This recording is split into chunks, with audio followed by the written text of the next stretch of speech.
All right दोस्तों, क्या हाल चाल आप सभी के। उम्मीद करता हूं जबरदस्त होंगे, नहीं हो तो हो जाओ। देखो, अब हम शुरू करेंगे आपका आगे का टॉपिक डिपार्टमेंटल अकाउंट्स का। आपने लास्ट सेशन में डिपार्टमेंटल अकाउंट्स में क्या क्या पढ़ा था, एक बार डियर मैं आपको छोटा सा रिवीजन देना चाहता हूं। ठीक है, आ जाओ मेरे साथ। छोटा सा रिवीजन मैं आपको देना चाहता हूं। देखो, मैंने आपको बताया था दो तरीके के डिपार्टमेंट्स होते हैं। एक होता है, मैं आपको यहां पे लिख के बता देता हूं, आपको लिखने की जरूरत नहीं है। ठीक है, एक होता है आपका डिपेंडेंट डिपार्टमेंट्स और एक इंडिपेंडेंट डिपार्टमेंट्स। मैंने आपको इंडिपेंडेंट डिपार्टमेंट्स वाला एक क्वेश्चन कराया था, राइट। और दूसरा डिपार्टमेंट आपका डिपेंडेंट डिपार्टमेंट होता है, डिपेंडेंट। तो इंडिपेंडेंट डिपार्टमेंट्स में दोस्त इंटर डिपार्टमेंटल ट्रांसफर्स नहीं होते। सिंपल लैंग्वेज में एक दूसरे को डिपार्टमेंट्स जो हैं वो माल ट्रांसफर नहीं करते। तो उस केस में सिंपली फाइनल अकाउंट्स बनाने के लिए एक डिपार्टमेंटल ट्रेडिंग पीएनएल अकाउंट बनाया जाता है। Departmental trading and PNL account. इस अकाउंट में आप ऑलरेडी जानते हो क्या होती हैं चीजें। यहां पे सबसे पहले हम डेबिट साइड में आपका ओपनिंग स्टॉक, फिर आपका परचेज, और फिर आपके कुछ डायरेक्ट एक्सपेंसेस लिखते हैं। क्रेडिट साइड में आपका क्लोजिंग स्टॉक आता है, सेल्स आती है। ठीक है, और यहां पे डियर आपका ग्रॉस प्रॉफिट निकल के आता है। यहां पे आपका ट्रेडिंग अकाउंट खत्म हो जाता है। इस ग्रॉस प्रॉफिट को हम ट्रांसफर करते हैं आपके क्रेडिट साइड में डिपार्टमेंटल पीएनएल अकाउंट में। यहां पे आता है आपका जीपी, आपकी कुछ इनडायरेक्ट इनकम्स, और डेबिट साइड में आते हैं आपके इनडायरेक्ट एक्सपेंसेस, राइट। और यहां पे निकल के आता है आपका नेट प्रॉफिट। लेकिन ये जो ट्रेडिंग पीएनएल होता है ये कॉलमर बेसिस पे होता है। सिंपल लैंग्वेज में, अगर आपके पास दो डिपार्टमेंट्स हैं, डिपार्टमेंट वन, डिपार्टमेंट टू, तो यहां पे उनके कॉलम्स ऐड कर दिए जाते हैं और उनके रेस्पेक्टिव एक्सपेंसेस और इनकम्स यहां पे पोस्ट किए जाते हैं। ये बातें मैं आपको लास्ट क्लास में ऑलरेडी बता चुका हूं कि आपको ओपनिंग स्टॉक गिवन होता है, उसके अलावा दोस्त परचेज गिवन होती है, सेल्स और क्लोजिंग स्टॉक भी गिवन होता है। आपको बस एक्सपेंसेस का बंटवारा करना होता है डिपार्टमेंट्स के बीच में। एलोकेशन और अपोर्शनमेंट उसको बोलते हैं। एलोकेशन का मतलब आपको डायरेक्टली दिया है तो डायरेक्टली डाल दो। अपोर्शनमेंट का मतलब अगर आपको रीजनेबल बेसिस दिया है, रीजनेबल बेसिस जैसे सैलरी नंबर ऑफ एम्प्लॉइज पे बढ़ती है, तो उसके बेस पे आप अपने एक्सपेंसेस को बांट सकते हो। हाँ, कुछ एक्सपेंस बांटे जाने रह जाते हैं, तो उन एक्सपेंसेस को अलग अकाउंट में डाला जाता है जिसको बोलते हैं general profit and loss account, general PNL account. तो यहां पे जो भी दोनों डिपार्टमेंट्स का नेट प्रॉफिट होता है उसको हम यहां पे पोस्ट कर देते हैं, दोनों को प्लस करके। By net profit department one department two का दोनों का प्रॉफिट, और डेबिट साइड में डाल देते हैं आपके वो एक्सपेंसेस जो बांटे नहीं जा सकते। उसके बाद आपका फाइनल नेट प्रॉफिट निकल के आता है आपके ओवरऑल बिजनेस का।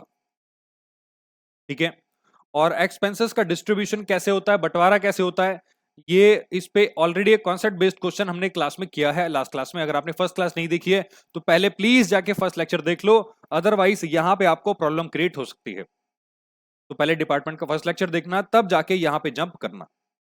ठीक, और इसके अलावा और भी बातें हमने डिस्कस की थी लास्ट क्लास में, तो एक बार जाके वो देख लो। और अब हम शुरू करेंगे आपका कॉन्सेप्ट नंबर 3। दो कॉन्सेप्ट्स मैं आपको करा चुका हूं, मीनिंग वाला कॉन्सेप्ट पहले हो चुका था। उसके अलावा पहला टॉपिक, दूसरा टॉपिक था आपका ट्रीटमेंट ऑफ एक्सपेंसेस। तो दोस्त, ट्रीटमेंट ऑफ एक्सपेंसेस के बाद अब हम जंप करने वाले हैं आपके थर्ड टॉपिक पे। तो यहां पे मेरे साथ आप हेडिंग डाल लो, आ जाओ फाइनली। यहां पे दोस्त हेडिंग डाल लो मेरे पास, कॉन्सेप्ट नंबर 3। एक बार चेक कर लेते हैं, recording in process, yes, all right. तो यहां पे दोस्त कॉन्सेप्ट नंबर 3 मेरे साथ हेडिंग डाल लो, कॉन्सेप्ट नंबर 3। ठीक, इसमें लिखो आपका आईडीटी। सर आईडीटी बताया तो था, inter departmental transfers, inter departmental transfers. ये क्या होता है डियर, मैं आपको बताता हूं। ब्रैकेट में लिखो usually, usually in manufacturing, manufacturing departments. Example clothing.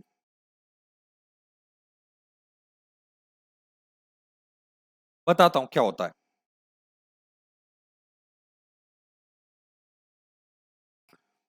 देखो, जो इंटर डिपार्टमेंटल ट्रांसफर होते हैं डियर, इसका मतलब होता है कि आपका एक डिपार्टमेंट दूसरे डिपार्टमेंट को पक्का माल ट्रांसफर कर रहा है। तो जब एक डिपार्टमेंट दूसरे डिपार्टमेंट को माल ट्रांसफर करेगा, उसको हम डिपार्टमेंटल अकाउंट्स में ट्रांसफर ही कहते हैं। ठीक, लेकिन दोस्त यहां पे एक समस्या खड़ी होती है। वो समस्या क्या है वो बाद में डिस्कस करेंगे, पहले इसका कॉन्सेप्ट समझ लो मेरे साथ। इस टॉपिक का कॉन्सेप्ट और इसका ट्रीटमेंट आपके डिपार्टमेंटल अकाउंट्स में क्या होने वाला है। तो यहां पे डियर लिखना बंद कर दो। जब मैं आपको लिखने का मौका दूंगा, आप जानते हो मैं वीडियो पॉज करके आपको लिखने को बोल दूंगा, उस टाइम पे आप लोग नोट डाउन कर लेना। ठीक है, आ जाओ। देखो, सपोज करो आपके पास एक कंपनी है, उसमें 3 डिपार्टमेंट्स हैं। जैसे यहां पे हो गया डिपार्टमेंट 1। ये क्या कर रहा है डियर, ये गुड्स ट्रांसफर कर रहा है। गुड्स ट्रांसफर कर रहा है डिपार्टमेंट नंबर 2 में। ठीक है, और डिपार्टमेंट 2 क्या कर रहा है कि ये भी गुड्स ट्रांसफर कर रहा है, आपके गुड्स ट्रांसफर कर रहा है आपके डिपार्टमेंट नंबर 3 में। अब यहां हो क्या रहा है, जैसे क्लोथिंग डिपार्टमेंट है या कोई भी मैन्युफैक्चरिंग कंपनी होती है, वो उसमें मैंने आपको बताया था कि डिपार्टमेंट 1 का इनपुट आउटपुट डिपार्टमेंट 2 का इनपुट बन जाता है, और 2 का आउटपुट 3 का इनपुट बन जाता है। आउटपुट इनपुट का मतलब क्या होता है मैं आपको बताता हूं। अब जैसे डिपार्टमेंट 1 अगर 2 को बोलेगा कि भैया ये रहा हमारा रॉ मटेरियल, रॉ मटेरियल, ठीक, और डिपार्टमेंट 2 ने क्या किया, उसको फिनिश गुड्स में कन्वर्ट करना स्टार्ट किया। ठीक है, फिनिश गुड्स में कन्वर्ट करना स्टार्ट किया, और डिपार्टमेंट 2 ने यहां पे मैन्युफैक्चरिंग स्टार्ट करी, मैन्युफैक्चरिंग। ठीक है, और फिर वो गया फिनिशिंग के लिए, ट्रांसफर होने के बाद आपके डिपार्टमेंट 3 में। यहां पे तैयार हो रहे हैं फिनिश गुड्स। जब तक फिनिश गुड्स तैयार नहीं हो जाते, डिपार्टमेंट 3 कस्टमर्स को माल नहीं बेच सकता। और एक बात बताऊं राज की, कंपनी प्रॉफिट तभी कमाएगी जब अल्टीमेटली कस्टमर्स को सेल होगी। तो यहां पे एक प्रॉब्लम अराइज हो जाएगी डियर, कि डिपार्टमेंट 3 के पास जब तक 2 से माल नहीं आ जाता और 2 के पास 1 से माल नहीं आ जाता, कंपनी प्रॉफिट नहीं कमा सकती। और 3 जब माल बेचेगी तो सारा पैसा तो 3 के पास जाएगा। तो डिपार्टमेंट 1 और 2 बोलेंगे भैया इनके जो एम्प्लॉइज हैं, हम अपने एम्प्लॉइज का क्या करें, हमारे लिए तो यही सेल है। जो हमने रॉ मटेरियल ट्रांसफर किया डिपार्टमेंट 2 को खरीद के मैनेज करके, हमारे लिए तो यही सेल होगी ना। और डिपार्टमेंट 2 बोलेगा सही बात है भाई, जो तुम्हारे लिए सेल है डिपार्टमेंट 2 के लिए, वो डिपार्टमेंट 1 के लिए, वो डिपार्टमेंट 2 के लिए परचेज हो जाएगी। और डिपार्टमेंट 2 बोलेगा भैया हमारी क्या गलती, हम तो गुड्स मैन्युफैक्चर करके आपका सेल कर रहे हैं, किसको, डिपार्टमेंट 3 को। तो यहां पे डियर ये जो गुड्स ट्रांसफर हो रहे हैं ये 2 के लिए सेल हो जाएगी, और डिपार्टमेंट 3 के लिए ये परचेज हो जाएगी। राइट। तो इस केस में यहां पे प्रॉब्लम ये अराइज होती है कि जो डिपार्टमेंट 1 2 को माल बेच रहा है और 2 3 को माल बेच रहा है, इससे एक्चुअली में प्रॉफिट पैदा नहीं हो रहा कंपनी में। सर क्या मतलब, बताता हूं डियर। देखो, मान लो डिपार्टमेंट 1 ने 2 को रॉ मटेरियल ट्रांसफर किया, और डिपार्टमेंट 2 के पास क्या हुआ, इफ एनी अनसोल्ड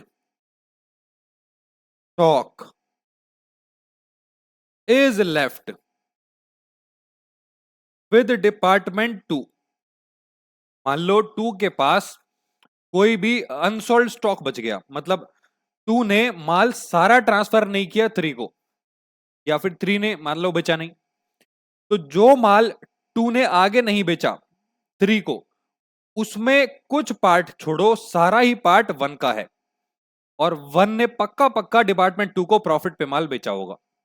नहीं भी बेचा तब भी वो है तो 1 का ही माल, एक ही डिपार्टमेंट का माल है। तो यहां पे दोस्त प्रॉब्लम तब अराइज होती है जब आपको चेक करना पड़ता है कि जो स्टॉक बच गया वो कॉस्ट पे है या प्रॉफिट पे। मतलब जो माल किसी भी डिपार्टमेंट के पास बच गया दूसरे डिपार्टमेंट से ट्रांसफर होने वाला, वो कॉस्ट पे भी हो सकता है और वो आपके प्रॉफिट पे भी हो सकता है। कॉस्ट पे अगर हुआ तो कोई प्रॉब्लम अराइज नहीं होगी, नो प्रॉब्लम। लेकिन अगर प्रॉफिट पे हुआ तो डियर उस केस में इसको बोलते हैं अनरियलाइज्ड प्रॉफिट। Unrealised profit. और इसको क्या करना होता है डियर, इसको कैंसिल करना पड़ेगा आपको, to be cancelled while accounting.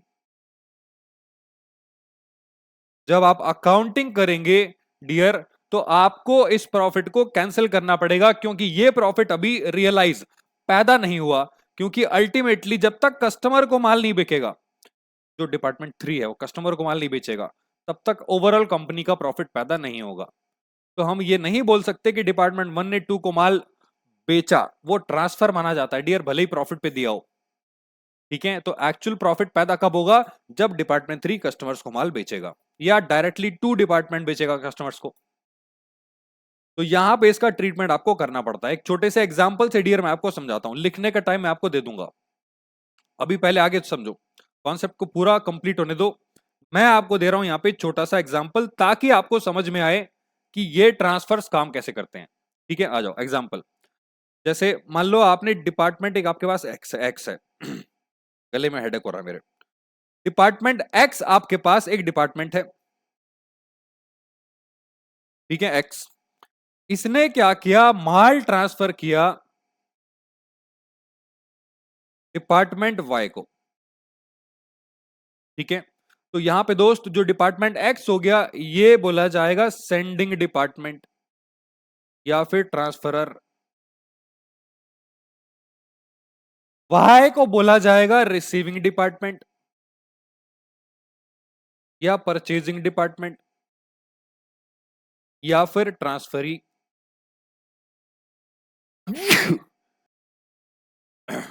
Sorry dear. हाँ, तो हम कहां पे थे दोस्त, यहां पे अगर एक डिपार्टमेंट आपका एक्स और वो माल ट्रांसफर कर रहा है वाई को, तो उस केस में एक्स को बोला जाएगा सेंडिंग डिपार्टमेंट, वाई को बोला जाएगा रिसीविंग, परचेजिंग या फिर ट्रांसफरी डिपार्टमेंट। अब यहां पे इसका ट्रीटमेंट डिपार्टमेंटल अकाउंट्स में क्या होगा मैं आपको बताता हूं। देखो, यहां पे हम बनाएंगे डिपार्टमेंटल ट्रेडिंग पी&एल अकाउंट। मैं खाली ट्रेडिंग अकाउंट बना रहा हूं क्योंकि पी&एल में इसका कोई ट्रीटमेंट नहीं होता। इसका पी&एल में ट्रीटमेंट नहीं होता, ट्रेडिंग में होता, गुड्स ट्रांसफर कर रहे हो ना आप। तो यहां पे दोस्त हम बनाएंगे डिपार्टमेंटल ट्रेडिंग अकाउंट। यहां आ गया डिपार्टमेंट एक्स, ये डिपार्टमेंट वाई। यहां आ गया डिपार्टमेंट एक्स, यहां आ गया डिपार्टमेंट वाई। आप ये बात ऑलरेडी जानते हो कि सबसे पहले हम लिखते हैं ओपनिंग स्टॉक और फिर आती है आपकी परचेज। ठीक है, इधर आपका सेल्स और इधर आपका क्लोजिंग स्टॉक। क्लोजिंग स्टॉक मैं अभी नीचे लिखूंगा।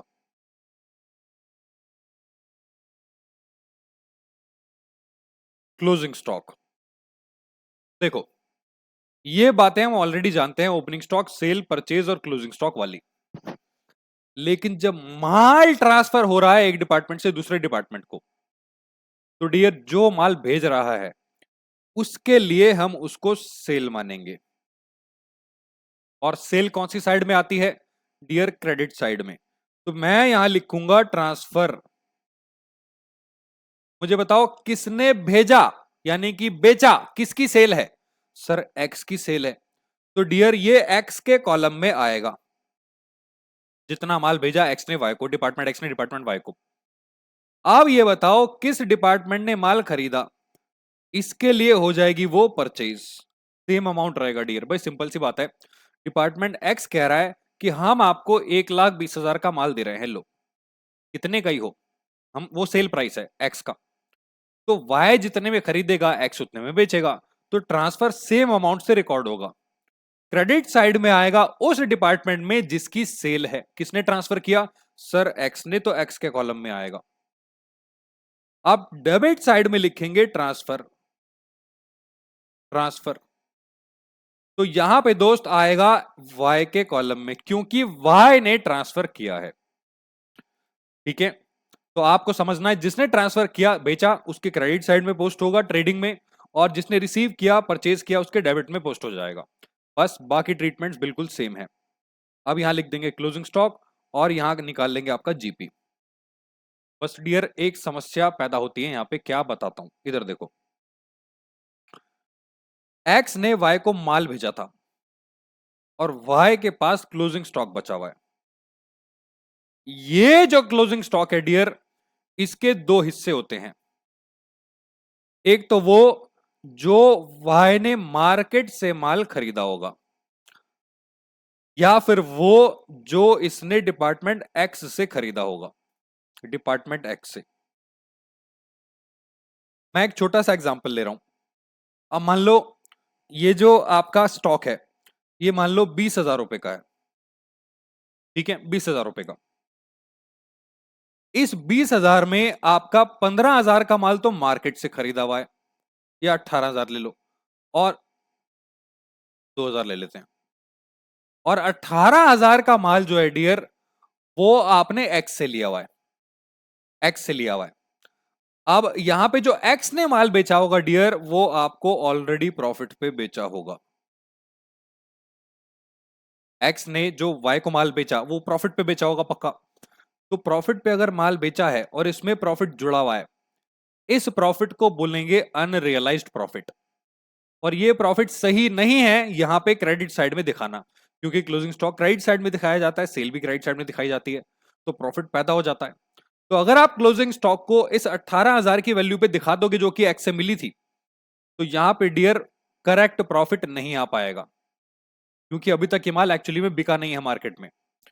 तो यहां पे हम क्या करेंगे डियर, इस क्लोजिंग स्टॉक के अंदर जो प्रॉफिट का पार्ट जुड़ा हुआ है उसको कैंसिल कर दिया जाएगा डेबिट साइड में, लेकिन general profit and loss account की इसको आप ट्रेडिंग पीएनएल में कैंसिल नहीं कर सकते।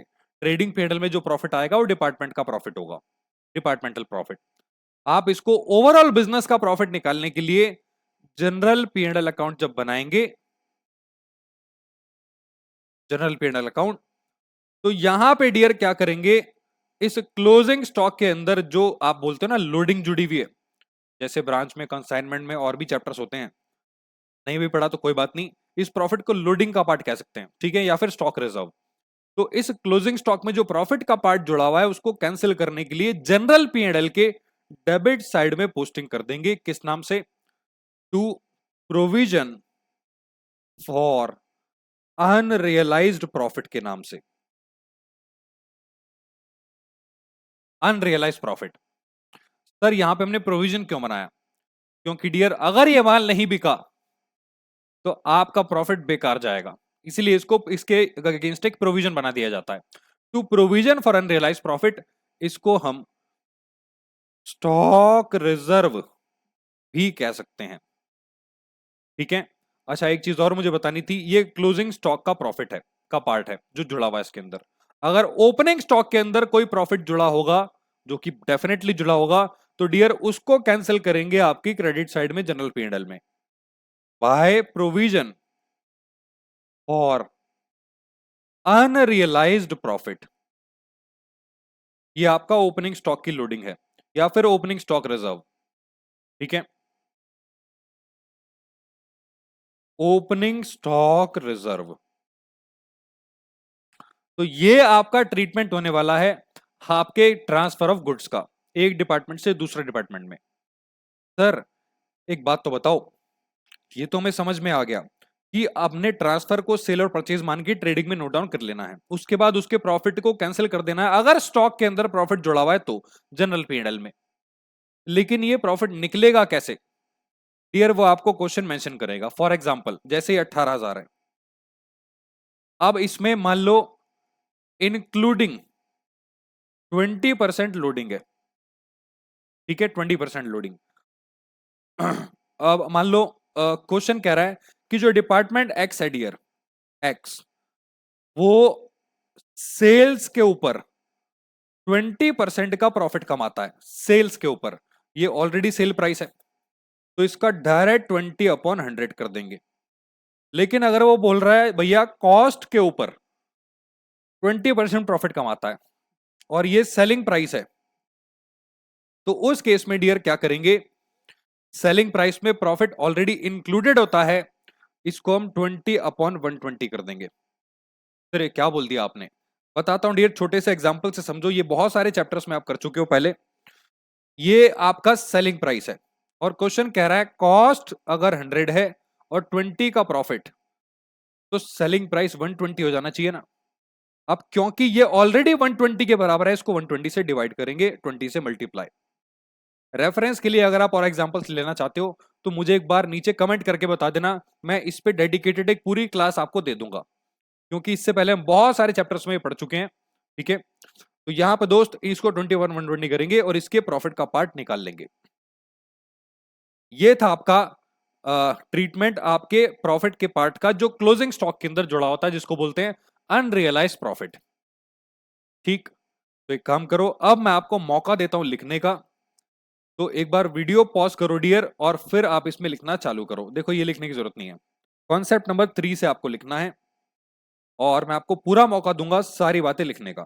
ठीक है, 10-10 सेकंड का टाइम दूंगा, तो जल्दी वीडियो पॉज करना और उसको नोट डाउन करना, फिर मैं आगे लेके चलूंगा। राइट, आ जाओ डियर, लिखो उसको जल्दी से।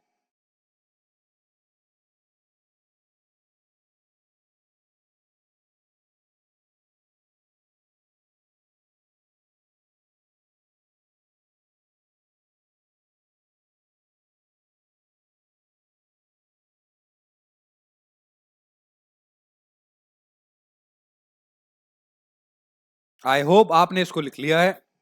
अब मैं इसको नीचे कर रहा हूं ताकि आप नीचे वाले पार्ट्स को लिख पाओ, एग्जाम्पल से लिखना।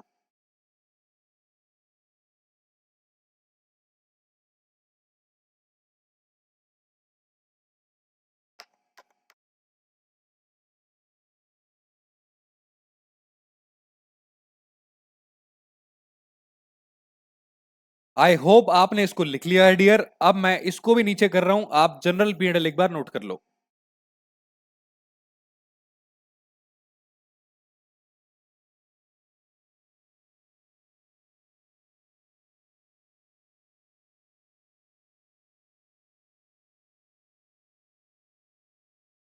ऑल राइट, तो आई होप आपने इसको नोट कर लिया है डियर। अब मैं आपको लेके चलता हूं आगे। ठीक है, अब हम शुरू करेंगे आपके क्वेश्चंस। आ जाओ एक क्वेश्चन प्रैक्टिस करते हैं ताकि आपको समझ में आए इसका एक्चुअल ट्रीटमेंट कैसे होता है। देखो क्वेश्चन निकाल लो मेरे साथ, ये आपका क्वेश्चन है, क्वेश्चन नंबर 2। तो क्वेश्चन में देखते हैं डियर आपको क्या दिया, आ जाओ। A firm has two departments, raw materials and manufacturing. दो डिपार्टमेंट्स हैं, एक रॉ मटेरियल और एक आपका manufacturing. The finish goods are produced by the manufacturing department. अच्छा, यानी कि रॉ मटेरियल डिपार्टमेंट क्या करता है, इसको माल भेजता होगा और ये मैन्युफैक्चर करके फिनिश गुड्स तैयार करता होगा। With raw material supplied by raw material department at selling price. तो जो रॉ मटेरियल डिपार्टमेंट है वो मैन्युफैक्चरिंग को गुड्स ट्रांसफर कर रहा है सेलिंग प्राइस पे, यानी कि सेल ही कर रहा है। Using the following information prepare departmental trading P&L account for the year ended 31 मार्च 23। आपको क्या करना है, डिटेल दी है और डिपार्टमेंटल ट्रेडिंग P&L बनाना है। तो देखते हैं क्या क्या दिया है। ओपनिंग स्टॉक दोनों डिपार्टमेंट्स का, परचेज दोनों डिपार्टमेंट्स की, सेल्स दोनों डिपार्टमेंट्स की। मैन्युफैक्चरिंग एक्सपेंस डियर, ये डायरेक्ट एक्सपेंस होता है, ट्रेडिंग में आएगा, लेकिन सिर्फ मैन्युफैक्चरिंग डिपार्टमेंट का दिया है, इसका वैसे भी होता नहीं है। सेलिंग एक्सपेंस ये P&L में आएगा, दोनों का दिया है। Raw materials transfer to manufacturing department 1,20,000। Raw material ने गुड्स ट्रांसफर किए 1,20,000 के मैन्युफैक्चरिंग डिपार्टमेंट को, तो इसके लिए तो ये सेल हो जाएगा और इसके लिए ये परचेज हो जाएगा। यानी कि जब आप ट्रेडिंग अकाउंट बनाओगे डिपार्टमेंटल ट्रेडिंग, तो ये आएगा क्रेडिट साइड में रॉ मटेरियल के और डेबिट साइड में आएगा मैन्युफैक्चरिंग डिपार्टमेंट के। ठीक है, सिंपल है। क्लोजिंग स्टॉक दे रखा है 80,000 और 24,000। ठीक है, तो डियर ट्रेडिंग की सारी डिटेल आपको दी है, डिपार्टमेंटल ट्रेडिंग रेडी हो सकता है। अब आगे, cost of the closing of stock of manufacturing department consist of. वो कह रहा है जो मैन्युफैक्चरिंग डिपार्टमेंट है उसके 24,000 के क्लोजिंग स्टॉक में 25% फॉर मैन्युफैक्चरिंग एक्सपेंसेस, जो 25% है वो तो मैन्युफैक्चरिंग एक्सपेंस का पार्ट है। And 75% for raw material. ओहो, जो स्टॉक इसके पास 24,000 का है, 25% तो मैन्युफैक्चरिंग है, और डियर 75% यानी कि 75% निकालो एक बार, कितना होता है? 18,000 होना चाहिए। 24,000 इंटू 75%, यस, 18,000 का स्टॉक रॉ मटेरियल डिपार्टमेंट का है। ज्यादातर रॉ मटेरियल होता है ना गुड्स के अंदर। तो डियर 18,000 का स्टॉक यहां पे जो है आपका रॉ मटेरियल डिपार्टमेंट का है, और रॉ मटेरियल ने पक्का गुड्स बेचे होंगे सेलिंग प्राइस पे प्रॉफिट जोड़ के। In the preceding year raw material department earned gross profit. वो कह रहा है रॉ मटेरियल डिपार्टमेंट ने ग्रॉस प्रॉफिट अर्न किया था 10% के रेट पे। तो डियर बहुत आसान है, इसके अंदर 10% प्रॉफिट आपका जुड़ा हुआ है, ठीक है। सैलरीज ऑफ, तो अब आप जानते हो क्या करना है, ये अनरियलाइज प्रॉफिट निकलेगा इसमें से, उसको कैंसिल करेंगे जनरल P&L अकाउंट के अंदर, ठीक है। Salaries of 5,000, salary dear P&L में आती है। इंश्योरेंस प्रीमियम ऑफ 1600, ये भी P&L में आता है। Are allocated between the two departments on the basis of sales ratio. अच्छा, तो डियर यहां पे सेल्स दे रखी है, इसका रेशियो निकाल लेंगे। सेल्स रेशियो के बेस पे आपके दोनों एक्सपेंस बांट दिए जाएंगे, बेसिस आपको दे रखा है। Find out the net profit of the firm as a whole, यानी कि आपको आखिरी में जनरल P&L अकाउंट भी बनाना है। तो बहुत आसान क्वेश्चन है, शुरू करते हैं डियर डिपार्टमेंटल ट्रेडिंग अकाउंट से, ठीक है। आ जाओ, यहां पे लिखो मेरे साथ, आपका लिखो मेरे साथ डिपार्टमेंटल, यहां लिखो departmental trading, departmental trading and profit and loss account.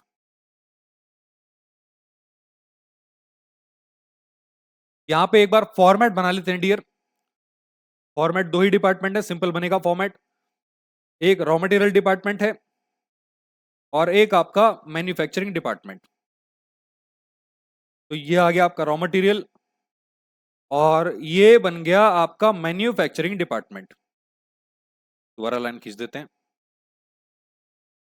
Manufacturing, इधर आपका रॉ मटेरियल और ये आपका मैन्युफैक्चरिंग।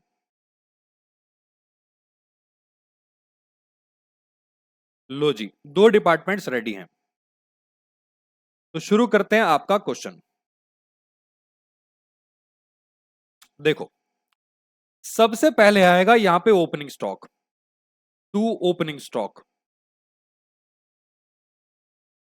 डियर क्वेश्चन का पीडीएफ अगर आप डाउनलोड करना चाहते हो और आप ये क्लास यूट्यूब पे देख रहे हो, अगर आप पेड स्टूडेंट हो तो बुक आपके पास ऑलरेडी होगी, नहीं हो तो आप डाउनलोड करने के लिए पीडीएफ वेबसाइट पे जाके फ्री रिसोर्सेस में जाइए, वहां से इसका पीडीएफ मिल जाएगा। मैं बार बार आपको क्वेश्चंस नहीं दिखा सकता, ठीक है।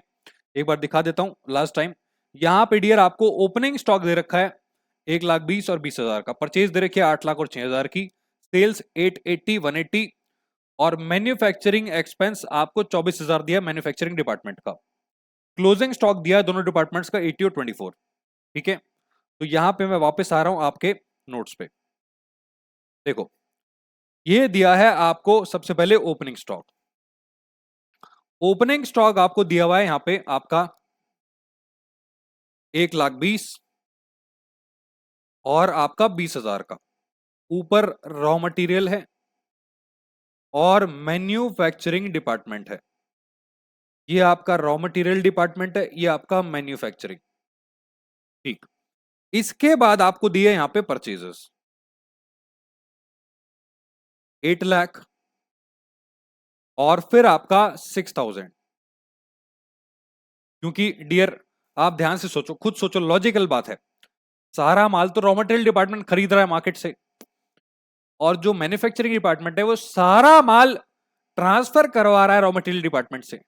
तो इसकी जो परचेज आएगी मोस्टली ट्रांसफर वाले कॉलम में आएगी, तो ट्रांसफर वाली एंट्री आएगी। ये मैन्युफैक्चरिंग डिपार्टमेंट कुछ ही माल खरीदता होगा, बाकी सारा रॉ मटेरियल वाले से ही लेता होगा क्योंकि वो सस्ता पड़ता है, ठीक है। तो अब आ जाओ अगले आइटम पे, मैन्युफैक्चरिंग एक्सपेंस। टू आपका मैन्युफैक्चरिंग एक्सपेंस, ये सिर्फ मैन्युफैक्चरिंग डिपार्टमेंट का है, 24,000 रुपए। और डियर क्रेडिट साइड में आएगी आपकी सेल्स। सेल्स आपको गिवन थी 8,80,000 और 1,80,000। डियर, आपको क्वेश्चन नहीं दे रखा है, मैं आपको क्वेश्चन दिखा देता हूं। आपको क्वेश्चन में गिवन है, सर क्या गिवन है? डियर, क्वेश्चन में आपको गिवन है ट्रांसफर्स। ये देखो कहां गया, raw material transfer to manufacturing department 1,20,000। तो डियर, इस 1,20,000 को पोस्ट करेंगे दोनों साइड्स में। सर दोनों साइड्स में क्यों? क्योंकि एक की परचेज है, एक की सेल। बताओ परचेज किसकी? सर मैन्युफैक्चरिंग की। सेल किसकी? रॉ मटेरियल की। तो क्रेडिट साइड में लिखो बाय ट्रांसफर, यहां लिखो बाय ट्रांसफर, ठीक है। और यहां पे ट्रांसफर किसको किया? Transfer to manufacturing. ये रॉ मटेरियल की सेल है 1,20,000 की, ठीक। अब यहां लिखो डियर डेबिट साइड में टू ट्रांसफर, टू ट्रांसफर। ये किसने, किससे ट्रांसफर करवाया? Received from raw material.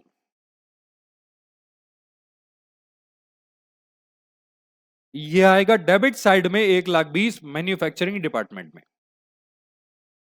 अब आखिरी आइटम आपको दिया है closing stock, by closing stock. तो क्लोजिंग स्टॉक का अमाउंट आपको दे रखा है 80,000 एंड 24,000। यहां पे आपका डिपार्टमेंटल ट्रेडिंग बंद हो जाएगा। तो क्लोज कर देते हैं डियर, टोटल कर लेते हैं दोनों डिपार्टमेंट्स का, एक बार टोटल कर देते हैं और देखते हैं आपका प्रॉफिट लॉस जो है कितना आ रहा है। क्रेडिट साइड ज्यादा है आई थिंक, हाँ क्रेडिट साइड ही ज्यादा आ रही है दोनों केसेस में।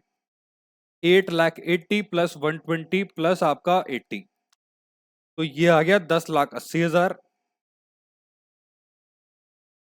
ठीक है। ये आ रहा है 2,04,000,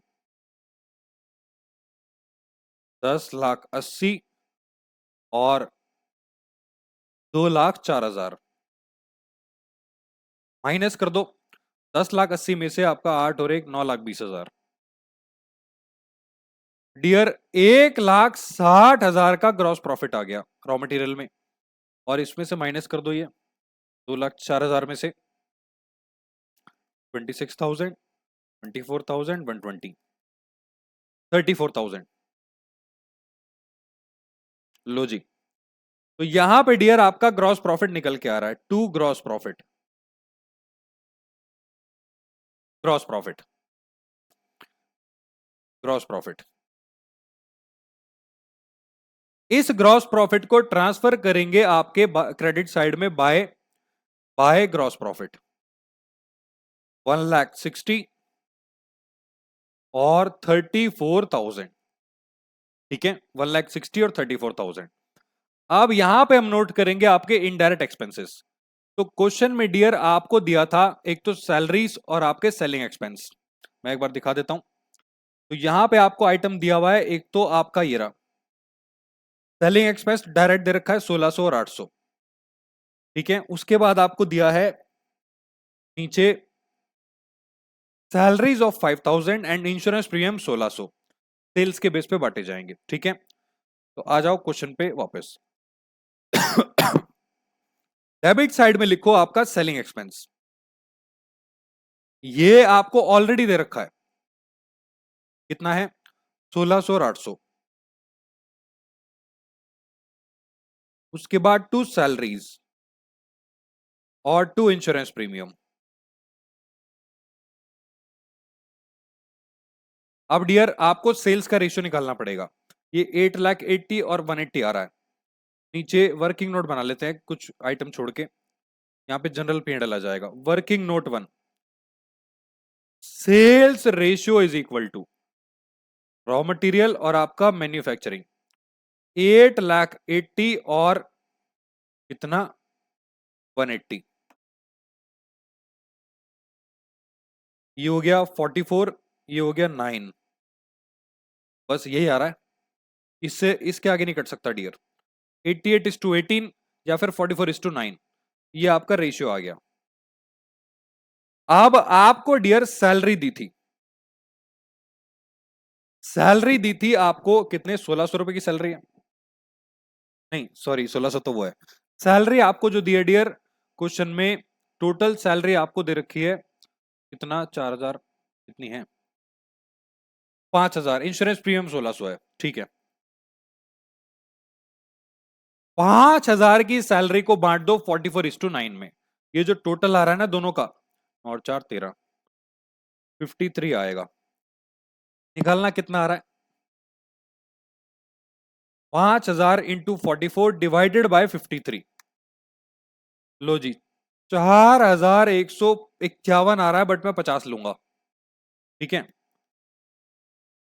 4,150 और 5,000 में से ही हटा दो 850। सर हमने तो सीखा है कि अप्रोक्सीमेटली पॉइंट नाइन आए, 0.5 से ऊपर आए तो उसको एक बढ़ा देते हैं।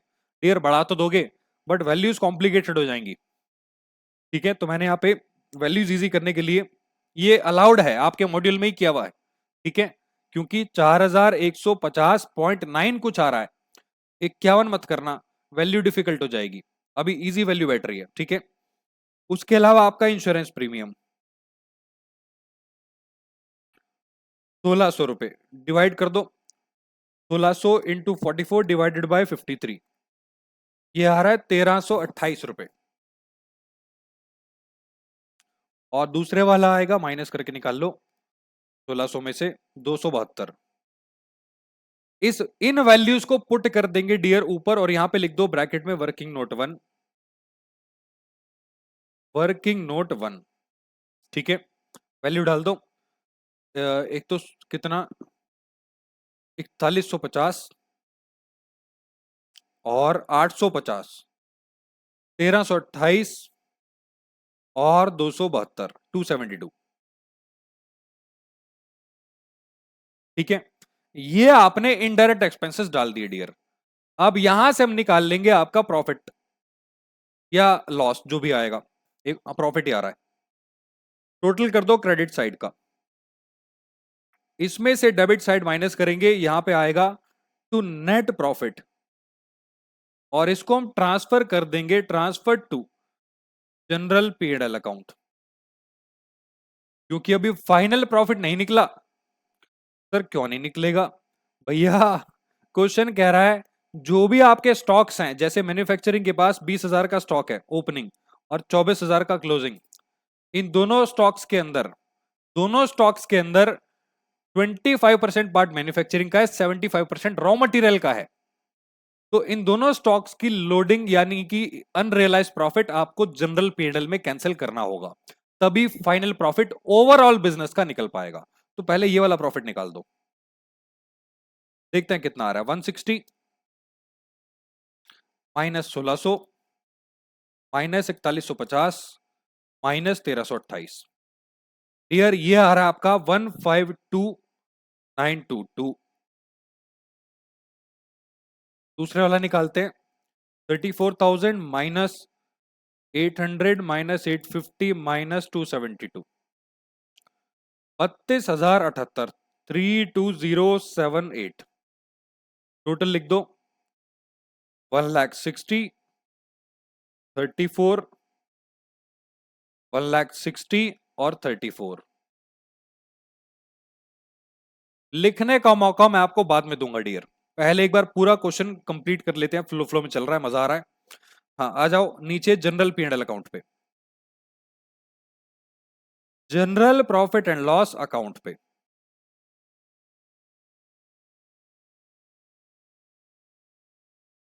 देखो यहां कर दूंगा टोटल, इस प्रॉफिट को हम पोस्ट करेंगे जनरल पीएनएल अकाउंट में, तो यहां आएगा बाय डिपार्टमेंटल, इसको ट्रांसफर करोगे ना दोनों को, बाय डिपार्टमेंटल पीएनएल अकाउंट, दोनों को प्लस कर दो, 152,922 प्लस 32078, बताना कितना आ रहा है। ओहो 185, डियर ये आ रहा है आपका 1,85,000, ठीक है। प्रॉफिट निकल के आ रहा है आपका 1,85,000 का। अब आपको क्या करना है, जो ओपनिंग स्टॉक है, यहां पे एक बार क्वेश्चन दोबारा पढ़ लेते हैं कि वो कौन से स्टॉक में कह रहा है जुड़ा हुआ, ठीक है। वैसे दोनों स्टॉक्स के अंदर होगा। ये हट कैसे गया इसमें, जो भी है मार्क किए थे मैंने बहुत सारी चीजें, कोई बात नहीं। तो यहां पे डियर एक बार पढ़ लेते हैं कौन से स्टॉक में आपका जो लोडिंग है अनरियलाइज्ड प्रॉफिट है वो जुड़ा हुआ है। ठीक है, देखो, cost of the closing stock of the manufacturing department consist of, वो कह रहे हैं मैन्युफैक्चरिंग डिपार्टमेंट के क्लोजिंग स्टॉक में। अब यहां पे वो मेंशन नहीं कर रहा कौन सा क्लोजिंग स्टॉक, इस साल का कि पिछले साल का, यानी कि हर बार क्लोजिंग स्टॉक में उसके 25% फॉर मैन्युफैक्चरिंग एक्सपेंस होता है। यानी कि जैसे 4,000 है, इसका क्लोजिंग स्टॉक आपको दिखाई दे रहा है, कहां गया, ये रहा आखिरी में, ये रहा क्लोजिंग स्टॉक, ये आखिरी आइटम है ना, ये वाला क्लोजिंग स्टॉक 24,000 का है। इसमें 25% तो मैन्युफैक्चरिंग का है, एक्सपेंस है, और बाकी 75% 18,000 रुपए जो है वो आपके रॉ मटेरियल का पार्ट है, और रॉ मटेरियल्स। तो ऐसे ही डियर, ये जो ओपनिंग स्टॉक आपको दे रखा है आपके मैन्युफैक्चरिंग डिपार्टमेंट का 20,000, इसमें भी सेम होगा, 25 आपका मैन्युफैक्चरिंग और 75 आपका रॉ मटेरियल। ठीक है, तो दोनों में ही निकलेगा। इन द प्रीसीडिंग ईयर, अब यहां पे इसको जीपी रेशियो देना पड़ेगा, तभी हम ये चेक कर पाएंगे कि कितना प्रॉफिट उस स्टॉक के अंदर जुड़ा हुआ है। ठीक है, तो वो कह रहा है पिछले साल raw material department earned gross profit eight the rate of 10%। पिछले साल जो ग्रॉस प्रॉफिट आपके रॉ मटेरियल डिपार्टमेंट ने कमाया वो 10% था डियर, 10%। यानी कि ओपनिंग स्टॉक के अंदर 10% का प्रॉफिट जुड़ा हुआ है। पहले इस 20,000 का 75% निकालेंगे, क्योंकि रॉ मटेरियल का स्टॉक इसके अंदर 75% है, उसका 10% प्रॉफिट वो होगा अनरियलाइज प्रॉफिट। अब प्रॉब्लम यहां पे आती है डियर क्लोजिंग स्टॉक की, करंट ईयर का जीपी रेशियो इसने नहीं दिया, तो वो हम निकालेंगे आपके ट्रेडिंग अकाउंट की डिटेल से। कैसे करेंगे, एक बार नीचे आ जाओ डियर, मेरे साथ नोट्स पे आ जाओ, आ जाओ, देखो बताता हूं मैं आपको। तो यहां पे हम ट्रेडिंग अकाउंट आपका ऑलरेडी बना चुके हैं, और आपको यहां पे डिटेल दी है किस चीज की, दो चीजों की। एक तो सेल्स, मुझे बताओ रॉ मटेरियल ने कितनी सेल करी है टोटल ट्रांसफर मिला के। सर ट्रांसफर मिला के, हाँ ट्रांसफर भी तो सेल ही है इसकी। तो यहां पे डियर 8,80,000 और 1,20,000 की जो सेल है वो आपके रॉ मटेरियल डिपार्टमेंट ने करी है, इंक्लूडिंग ट्रांसफर। अब ये बताओ रॉ मटेरियल डिपार्टमेंट ने कितना प्रॉफिट कमाया इस साल, जीपी 1,60,000, 1,60,000। तो यहां पे डियर हम एक काम करेंगे, मैं आपको सिंपल सा फंडा बताता हूं। यहां पे हम जीपी रेशियो निकाल देंगे करंट ईयर का आपके रॉ मटेरियल का, क्योंकि प्रीवियस ईयर का जीपी रेशियो आपको दे रखा है, करंट ईयर का नहीं दिया। और करंट ईयर का निकाल के जो क्लोजिंग स्टॉक है ना 24,000 रुपए का, इसमें हम 75% अलग करेंगे, और उसमें जो 75% आएगा उसका जीपी रेशियो उस पर अप्लाई कर देंगे, जो करंट ईयर का निकल के आएगा, तब जाके आप क्लोजिंग स्टॉक को कैलकुलेट कर पाएंगे। कैसे करेंगे एक बार देखो मेरे साथ, आ जाओ नीचे, वर्किंग नोट 2 पे, वर्किंग नोट 2 पे आ जाओ, वर्किंग नोट 2 देखो, calculation of GP ratio of current year. तो आप जीपी रेशियो करंट ईयर का कैसे निकालोगे, रॉ मटेरियल डिपार्टमेंट का, रॉ मटेरियल डिपार्टमेंट, देखो GP ratio is equal to gross profit ratio is equal to gross profit upon में, ध्यान से देखना, नेट सेल्स इंक्लूडिंग ट्रांसफर्स। मैंने क्या लिया यहां पे, इंक्लूडिंग ट्रांसफर्स, क्योंकि वो भी, उस पर भी तो प्रॉफिट कमा रहा है आपका raw material department, in to में 100। तो यहां पे ग्रॉस प्रॉफिट जो आपने अर्न किया था रॉ मटेरियल डिपार्टमेंट में वो था 1,60,000 डिवाइडेड बाय, आपने यहां पे 8,80,000 की एक्सटर्नल सेल करी है, और प्लस ट्रांसफर किया है मैन्युफैक्चरिंग डिपार्टमेंट को 1,20,000। अब इनटू कर देंगे 100। तो डियर देखते हैं टोटल नीचे कितना आ रहा है, ये 9,00,000 10,00,000 हो जाएगा, 1,60,000 डिवाइड बाय 10,00,000, 16% आ गया। 16% का करंट ईयर का जीपी रेशियो आ रहा है। अब आप मुझे बताओ जो मैन्युफैक्चरिंग डिपार्टमेंट है उसके 24,000 रुपए के करंट ईयर के स्टॉक में कितने percent stock raw material department का है? सर क्वेश्चन कह रहा है कि 75% है, तो यहां पे डियर लिखो इसी वर्किंग नोट में, इसी वर्किंग नोट में total closing stock of manufacturing department कितना है? सर 24,000। इसमें रॉ मटेरियल डिपार्टमेंट का शेयर कितना है? Raw material department share sir 75% है, तो ये आ गया 18,000। अब क्योंकि मैन्युफैक्चरिंग डिपार्टमेंट के पास जो 18,000 का स्टॉक है वो रॉ मटेरियल का भेजा हुआ स्टॉक है, और रॉ मटेरियल ने जो जीपी रेशियो कमाया इस साल वो 16% का प्रॉफिट कमाया सेल्स के ऊपर, और ये ऑलरेडी सेल प्राइस पे होगा। तो यहां पे डियर अनरियलाइज्ड प्रॉफिट जो आ जाएगा क्लोजिंग स्टॉक के ऊपर, अनरियलाइज्ड प्रॉफिट, या फिर आप इसको स्टॉक रिजर्व भी कह सकते हो, stock reserve in closing stock is equal to 18,000 का 16%। निकाल लो कितना आ रहा है, 18,000 का इंटू 16%, सर ये आ रहा है 2880। ठीक है, 2880 आ रहा है, 2880। अब डियर ये चेक करो इसका ओपनिंग स्टॉक कितना था। ये तो हो गया क्लोजिंग स्टॉक की बात। Opening stock of manufacturing department, dear एक बार ओपनिंग स्टॉक देख लेते हैं कितना आपको दे रखा है। ओपनिंग स्टॉक आपको दे रखा है मैन्युफैक्चरिंग डिपार्टमेंट का 20,000 रुपए का। ठीक है, 20,000 का इज इक्वल टू 20,000। और क्वेश्चन कह रहा है जो जीपी रेशियो है प्रीवियस, सॉरी पहले वो तो निकाल लो 75%। इसमें लिखो रॉ मटेरियल डिपार्टमेंट्स शेयर इस स्टॉक में 20,000 में 75% मटेरियल आपके रॉ मटेरियल वाला होगा, यानी कि 15,000। ठीक है, अब डियर क्वेश्चन कह रहा है जो प्रीसीडिंग ईयर का जीपी रेशियो है, मैं नहीं कह रहा हूं, क्वेश्चन कह रहा है प्रीसीडिंग ईयर का जीपी रेशियो 10% था, तो यहां पे निकाल लो इसका unrealised profit. Unrealised profit in stock is equal to 15,000 का 10%, ये आ गया आपका 1,500 रुपए। तो दोनों आंसर आ चुके हैं, 2880 और 1,500। अब डियर इन दोनों आपके स्टॉक रिजर्व्स को हम क्या करेंगे, आपके general profit and loss account में पोस्ट करेंगे ताकि करेक्ट प्रॉफिट निकाला जा सके। सर कैसे करेंगे, आ जाओ ऊपर। मैंने आपको बताया था अगर क्लोजिंग स्टॉक है, जैसे यहां पे क्लोजिंग स्टॉक दिखा रखा है, इसकी लोडिंग कैंसिल होगी जनरल पीएनएल के डेबिट साइड में, और ओपनिंग स्टॉक की लोडिंग, ओपनिंग स्टॉक कहां है, ये रहा 20,000, इसकी लोडिंग कैंसिल होगी जनरल पीएनएल के क्रेडिट साइड में।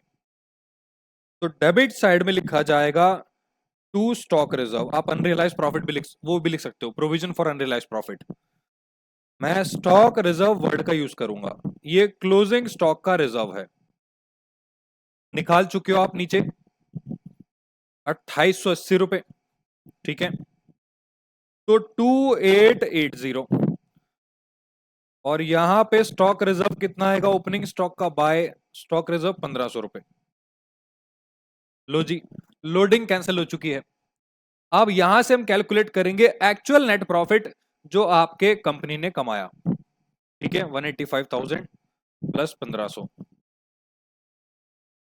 186,500 आ गया। इसमें माइनस कर दो 2880, तो डियर प्रॉफिट निकल के आ रहा है 1,83,620 to net profit.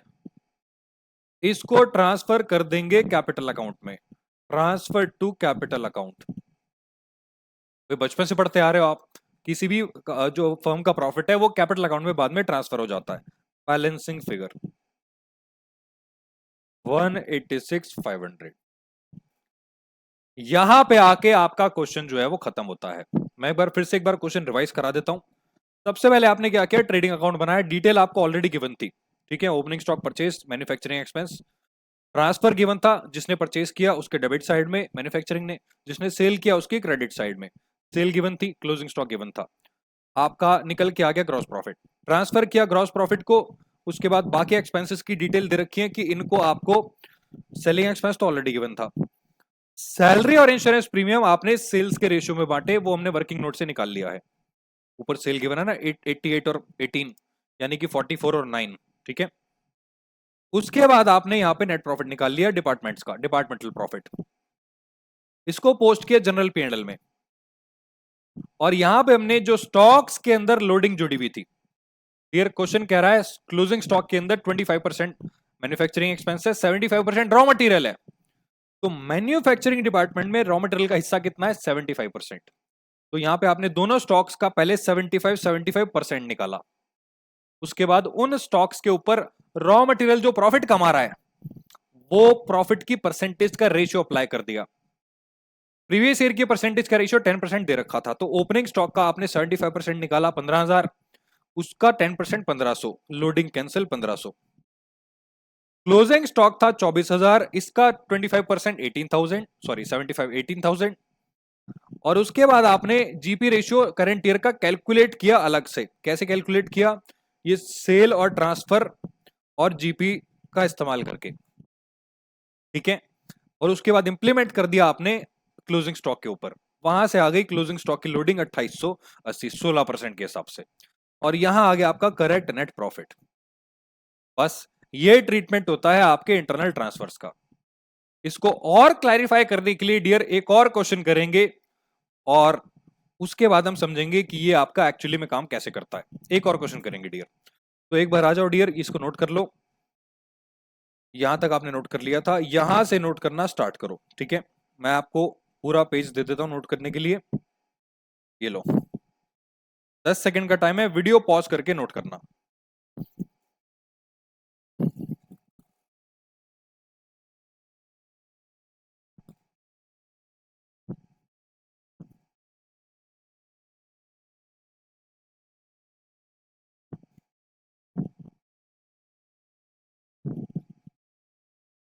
I hope आपने इसको नोट कर लिया है डियर, आई होप आपने इसको नोट कर लिया है, ठीक है। हाँ सर, अब आ जाओ नीचे, जनरल पीएनएल और वर्किंग नोट 1 पे।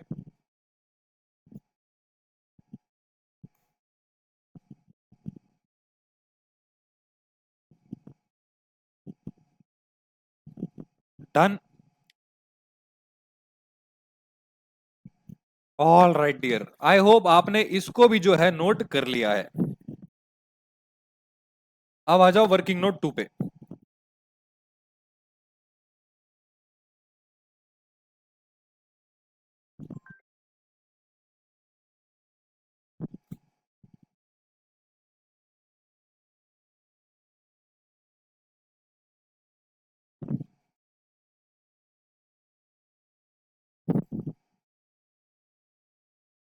All right dear, I hope आपने इसको भी नोट कर लिया है। ये बचा हुआ पार्ट नोट कर लो, फिर हम चलते हैं नेक्स्ट क्वेश्चन पे।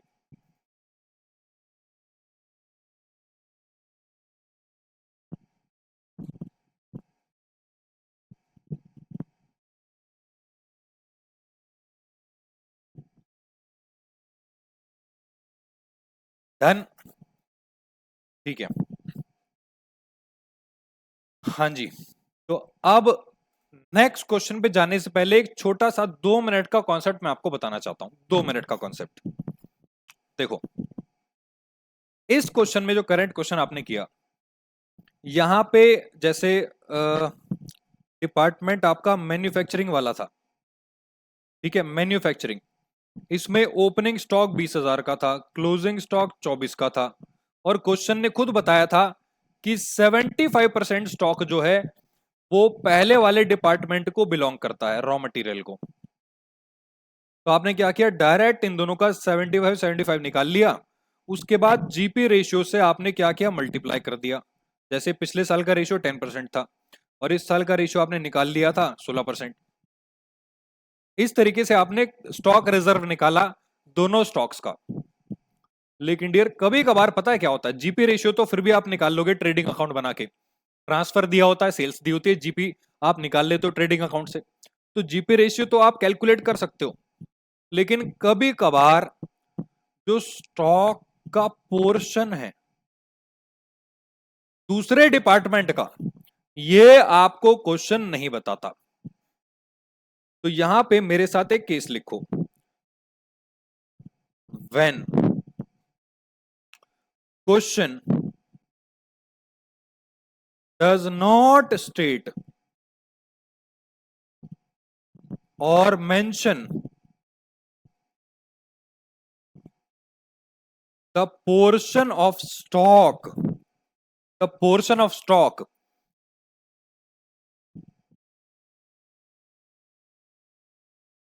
इंक्लूडेड, नहीं इंक्लूडेड नहीं, the portion of stock transferred from other department, transferred from other department,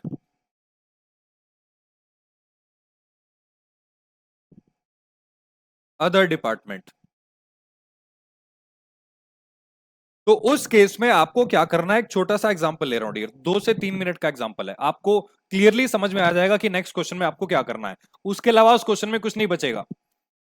5-7 minute का क्वेश्चन है, कुछ नहीं है उस क्वेश्चन के अंदर, बस आपको ये पॉइंट समझना है कि जब आपको ये परसेंटेज ना दी हो कि कितना स्टॉक दूसरे डिपार्टमेंट का आपके स्टॉक में जुड़ा हुआ है, तो उस केस में आपको क्या करना है डियर, बताता हूं। इधर देखो, एक छोटा सा एग्जांपल ले रहा हूं। मान लो डिपार्टमेंट एक्स है और डिपार्टमेंट आपका वाई है। डिपार्टमेंट एक्स क्या कर रहा है, वाई को माल भेज रहा है। ठीक है, हमें यहाँ पे क्या करना है, एक आपको परचेज दी होती है, एक आपको सेल दी होती है, ओपनिंग स्टॉक क्लोजिंग स्टॉक, यही तो दिया होता है। अरे यही तो दिया होता है यार। अब मान लो आपको ओपनिंग क्लोजिंग दोनों का दिया हुआ है, इसका 10,000, 20,000, 15,000 और आपका मान लो 10,000, ये आपको स्टॉक दिया हुआ है। क्वेश्चन कह रहा है कि डिपार्टमेंट एक्स ने परचेज करा, कितना भी परचेज किया, इसकी परचेज सेल मैटर नहीं करती। ठीक है, इसकी परचेज सेल मैटर नहीं करती, हमें यहां पे चाहिए वाई का, क्योंकि वाई के अंदर स्टॉक जुड़ा हुआ होगा। अब क्वेश्चन कह रहा है एक्स ने वाई को ट्रांसफर किया, एक्स ने वाई को ट्रांसफर किया। ठीक है, क्या ट्रांसफर किया, मान लो आपका 50,000, और वाई ने जो बाहर से माल परचेज किया वो था मान लो आपका 1.5 लाख रुपए का। ठीक है, 1.5 लाख रुपए का। अब क्वेश्चन ये नहीं बता रहा कि ये जो स्टॉक आपको दिए हुए हैं इसमें कितना माल, how much stock belongs to, belongs to department X. तो आप यहां पे कृपया करके एजम्पशन मत लेना कि इसके अंदर तो माल होगा ही नहीं। हाँ, तो यहां पे डियर ये क्वेश्चन ये नहीं बता रहा कि कितना डिपार्टमेंट एक्स के जो डिपार्टमेंट एक्स का स्टॉक है वो वाई के अंदर जुड़ा हुआ है। तो उस केस में आपको क्या करना है, देखो आपको परचेज का रेशियो निकाल लेना है, purchase ratio. Sir purchase ratio, yes, इधर देखो, मुझे ये बात बताओ जो डिपार्टमेंट वाई की टोटल परचेज है वो कितनी है। सर 1.5 लाख नहीं, एक्स ने भी तो वाई को माल बेचा था 50,000 का। डिपार्टमेंट एक्स की, सॉरी, वाई की टोटल परचेज डियर 2 लाख है। इस 2 लाख में जो आउटसाइड परचेज है वो 1.5 लाख की है, और एक्स से जो माल आपने खरीदा वो 50,000 का है। तो आपको क्या करना है, परचेज का रेशियो निकाल लेना है, यानी कि परचेजेस फ्रॉम, यानी कि goods transferred from x divided by total purchase. ये क्या आ जाएगा, रेशियो आ जाएगा। सिंपल लैंग्वेज में 50,000 को आपको डिवाइड कर देना है 2 लाख से। साफ साफ दिखाई दे रहा है डियर, ये 25% आ रहा है, 0.25। और अगर आप डायरेक्टली इसको मल्टीप्लाई कर दोगे total closing stock of Y से, मुझे बताओ, जो, या फिर ओपनिंग स्टॉक ले लो चाहे क्लोजिंग स्टॉक ले लो, मतलब स्टॉक आप ले लो कोई सा भी। तो जैसे क्लोजिंग स्टॉक वाई का 10,000 है,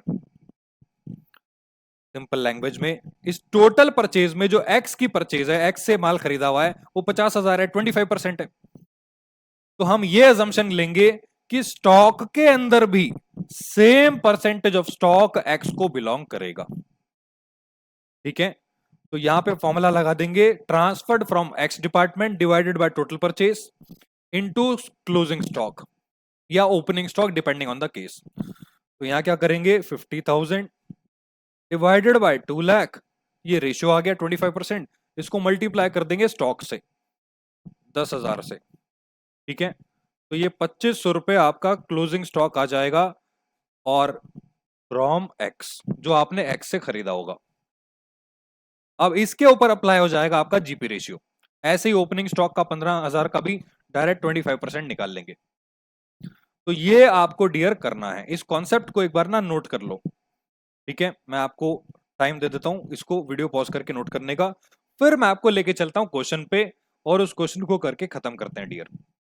please note it down, video को पॉज करके इसको।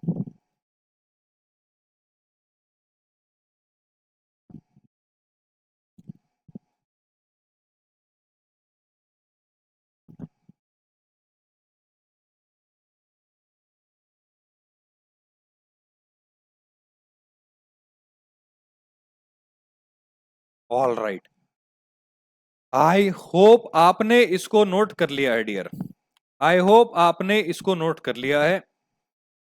अब एक काम करते हैं, अब फाइनली हम चलते हैं अपने क्वेश्चन पे। आ जाओ डियर, क्वेश्चन पे आ जाओ, नेक्स्ट क्वेश्चन पे देखते हैं आपको क्या दिया है।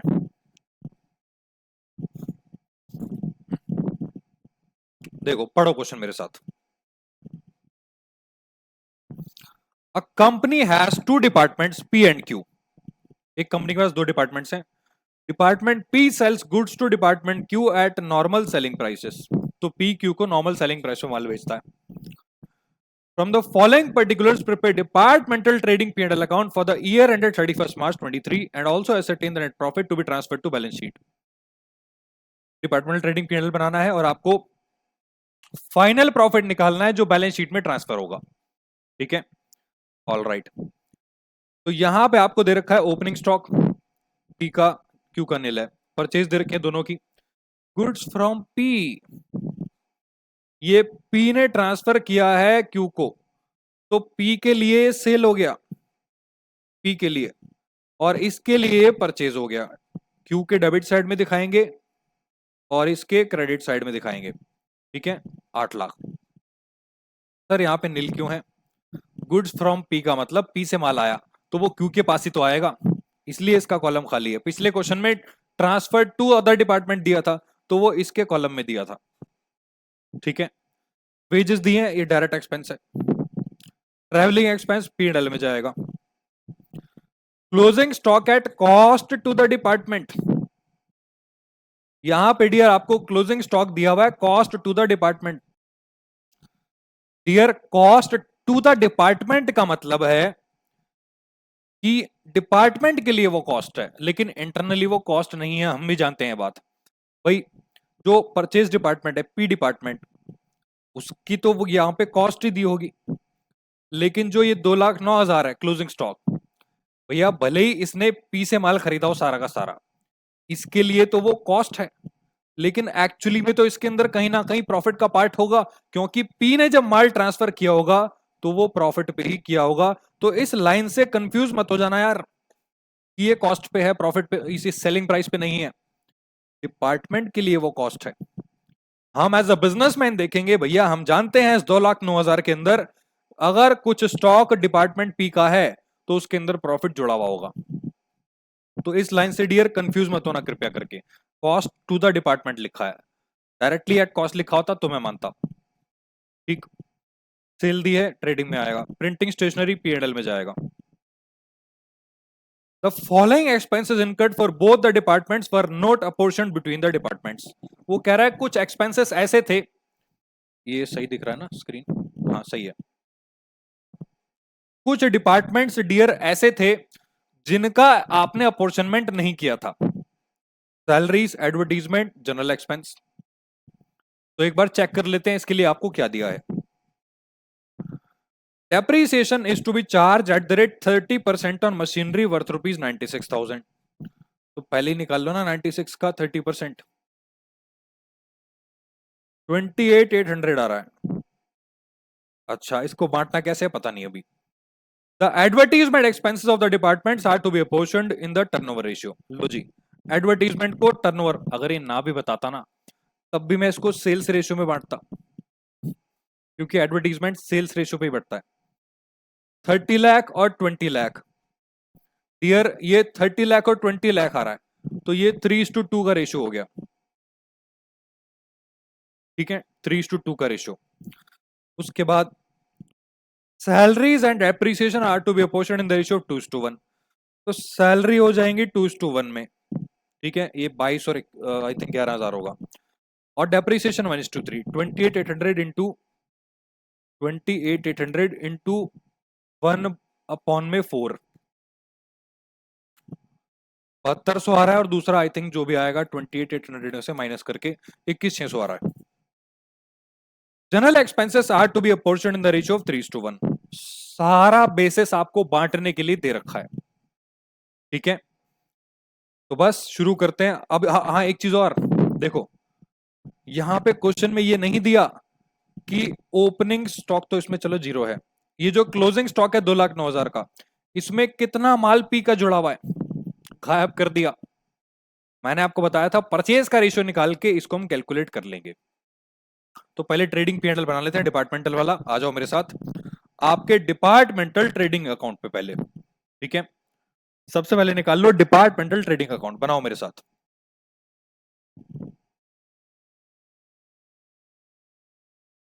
क्वेश्चन नंबर है आपका, कौन सा क्वेश्चन है आपका?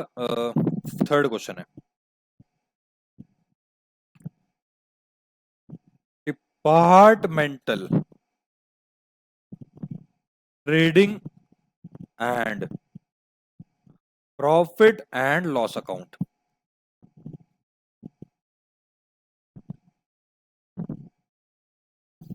लो जी, तो यहां पे डियर दो डिपार्टमेंट्स हैं, फॉर्मेट एक बार बना लो मेरे साथ। Departmental trading P and L का, department P and department Q.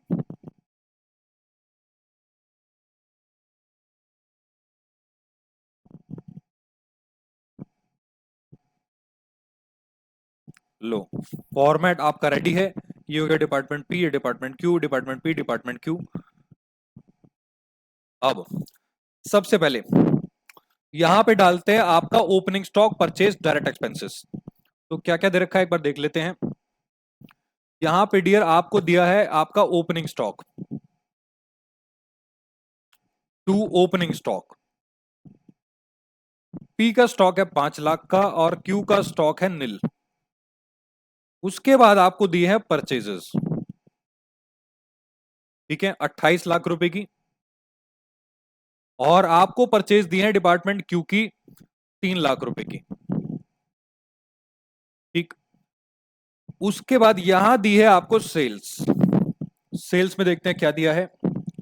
Sales में आपको दिया हुआ है 30 लाख रुपए की, 30 लाख रुपीस की सेल है पी की, और 20 लाख रुपीस की सेल है आपकी क्यू की। ठीक है, गुड्स ट्रांसफर्ड दिया हुआ dear, purchase from department P 8 lakh रुपए का। तो यहां पे आएगा टू ट्रांसफर। ध्यान देना, क्यू के लिए वो परचेज है 8 लाख, क्यू के कॉलम में आएगा। और यही ट्रांसफर पी के कॉलम में आएगा क्रेडिट साइड में, इसके लिए वो सेल माना जाएगा। अब फाइनली आपको दिया है क्लोजिंग स्टॉक,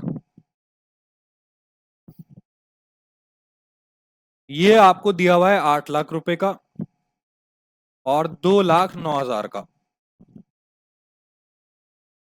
डायरेक्ट एक्सपेंस में क्या दिया है? वेजेस है, वेजेस। वेजेस डाल दो डेबिट साइड में, टू आपका वेजेस 3,50,000 और 2,00,000 रुपीस। ठीक है, बस यहां से आप निकाल लो आपका ग्रॉस प्रॉफिट या ग्रॉस लॉस। देखते हैं कौन सी साइड ज्यादा आ रही है। ये 28 लाख है ना, यहाँ पे 30 लाख, क्रेडिट साइड ज्यादा है। 3, 8 और 8, 16, 46 लाख का टोटल आ रहा है पी का, और इसका टोटल आ रहा है 22 लाख, सॉरी 22 नहीं,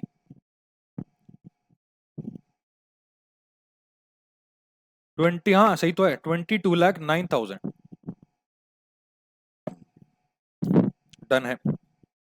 46 लाख में से माइनस कर दो डियर आपका 5 लाख, -28 और -350। तो ये ग्रॉस प्रॉफिट बच रहा है आपके पास 9,50,000, और क्यू का ग्रॉस प्रॉफिट बचेगा आपका 22,09,000 में से माइनस कर दो 8 और 3, 11 और 2, 13 लाख, 9,09,000। ठीक है, यहां लिख दो आपका to gross profit.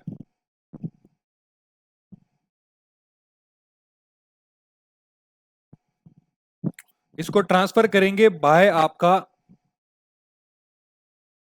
Gross profit, ये बीडी बन जाएगा।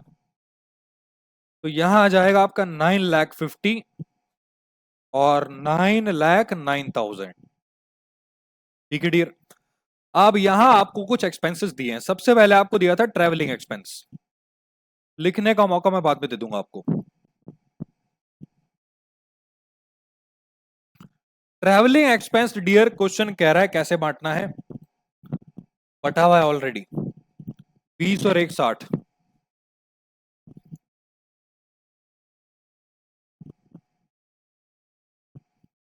और प्रिंटिंग एंड स्टेशनरी, ये भी बटा हुआ है 30,000, 25,000। To printing and stationery 30,000 and 25,000। अब इसके बाद डियर, एक बार ये क्या हो गया, हाँ इसके बाद आपको कुछ ऐसे एक्सपेंस दिए थे जिनका अपोर्शनमेंट का रेशियो आपको दे रखा है, जैसे कि टू सैलरीज, ये आपको 2:1 में बांटनी है। टोटल सैलरी 3,30,000 है, 3,30,000 है, 33 है डियर। ये क्वेश्चन में आपकी एक छोटी सी मिस्टेक है। सैलरीज का अमाउंट ना मैं आपको दिखा देता हूं। आपको ना 33,000 दिया हुआ है, इसको करेक्ट कर लो जरा, मैं सही कर दूंगा इसको पीडीएफ में। 3,30,000 है, ठीक है, ये 3,30,000 है। आ जाओ वापस, इसको आप 2:1 में बांटोगे तो ये 2,20,000 हो जाएगा और 1,10,000 हो जाएगा। ठीक है, इसके बाद टू एडवर्टीजमेंट एक्सपेंस, ये आपको सेल्स के रेशियो में बांटना है। सेल्स का रेशियो ऊपर आपको दिया हुआ है 3:2, 30 लाख 20 लाख है तो ये 3:2 हो जाएगा। एडवर्टीजमेंट टोटल दिया हुआ 120, 120 को बांटेंगे इंटू 3/5, 72,000 -120, 48,000। एडवर्टीजमेंट के बाद आपको दिया है डेप्रीसिएशन और जनरल एक्सपेंस, तो टू जनरल एक्सपेंस, इसको बांटने का रेशियो भी आपको दे रखा है आपका 3:1। टोटल जनरल कितना है, 5 लाख का, 5 लाख इंटू 3/4, 375,000 और 125,000। फॉर्मेट को थोड़ा सा एक्सटेंड कर लेते हैं, वैसे तो फॉर्मेट में कुछ ज्यादा बचा नहीं है, तो ज्यादा एक्सटेंड करने से फायदा नहीं है। इसको थोड़ा सा एक्सटेंड करते हैं, 3 लाइन। ठीक, अब यहां दिया आपका डेप्रीसिएशन, टू डेप्रीसिएशन। डेप्रीसिएशन हमने निकाल लिया था, 28,000 आ रहा था डियर। ठीक है, तो 28,000 का रेशियो बांटने वाला आपको दे रखा है 1:3। चेक कर लेते हैं एक बार। हाँ 1:3 है, ठीक है। तो 28,000 इंटू 1/4 7,000, और 28,000 इंटू 3/4 21,000। लो जी, सारे एक्सपेंस आपने बांट दिए हैं। अब यहां से हम निकाल लेंगे आपका नेट प्रॉफिट। टोटल कर दो।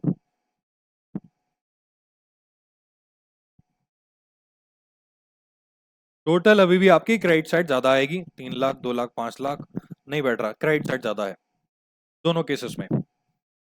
तो यहां पे टोटल कर दो 9,50,000 और 9,09,000। 9,50,000 और 9,09,000। ठीक है। अब डियर, यहां पे हम क्या करने वाले हैं, क्रेडिट साइड में से आप जो भी डेबिट साइड का टोटल है उसको माइनस कर देंगे। लेट्स सी क्या आता है। 950 minus 20 minus 30 minus 2,20,000 minus 72 minus 375,000 minus 7,000। तो डियर, तो यहां पे डियर आपका प्रॉफिट आ रहा है आपका 2,26,000। अच्छा यहाँ पे ना ये, ओहो, डेप्रीसिएशन हमने 28,000 लिख दिया डियर, ये 28,800 था। 800 रुपए की मिस्टेक हो गई, इसको दोबारा बांट देते हैं, कोई बात नहीं।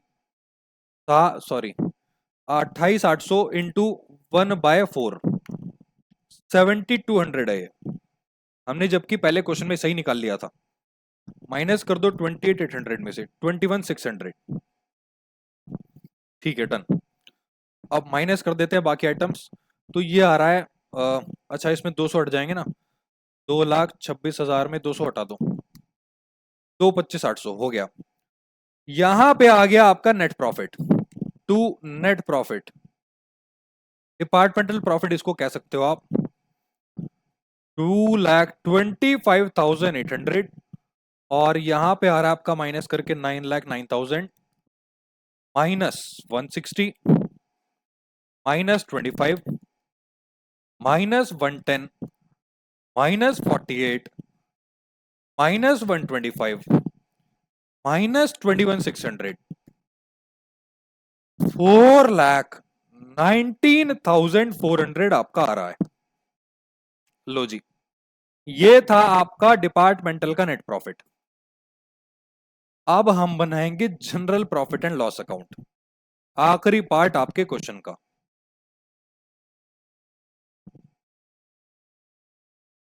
हालांकि आप इसको आगे कंटिन्यू कर सकते थे, अगर आप यहां पे हेडिंग में लिख दो departmental trading P&L and general P&L account.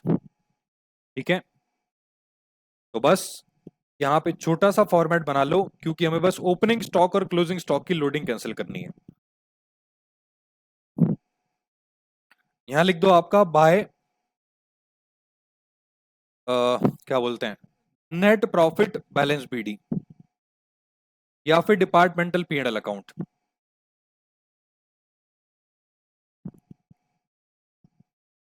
दोनों डिपार्टमेंट्स का प्रॉफिट प्लस कर दो, 2,25,800 और प्लस आपका 4,19,400।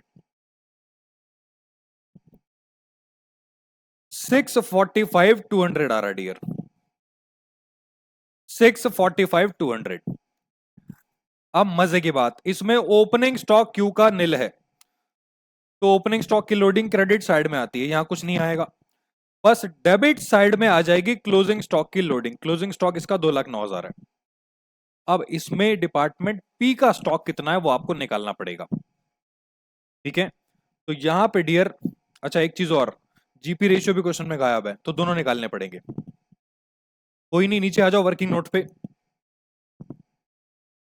वर्किंग नोट 1 सबसे पहले निकालते हैं,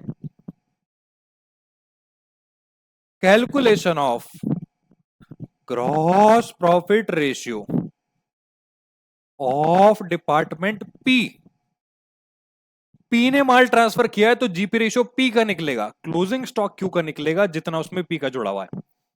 ठीक है, कैसे निकलेगा GP ratio? GP ratio is equal to gross profit upon में net sale plus transfer in to में 100। तो पी का ग्रॉस प्रॉफिट आपने निकाला था 9,50,000, सेल है इसकी 30 लाख और ट्रांसफर है 8 लाख, 38 लाख हो गया। निकाल लो। 9 lakh divided by 38 lakh into 100। 9 divide by 38 percentage में आ रहा है डियर 23.68। ये 9,50,000 तो नहीं है? हाँ, 9 लाख ले लिया मैंने, पता नहीं क्या हो रहा हो, मजा आ गया। तो यहां पे लिखो डियर 9,50,000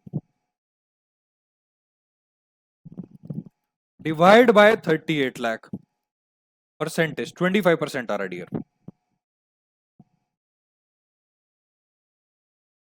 25% का जीपी रेशियो आ गया। अब आपको निकालना है क्लोजिंग स्टॉक जो क्यू के स्टॉक में पी का पार्ट जुड़ा हुआ है, परचेज रेशियो निकाल के। ठीक है, ये देखो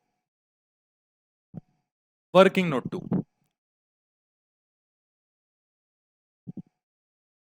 कैलकुलेशन ऑफ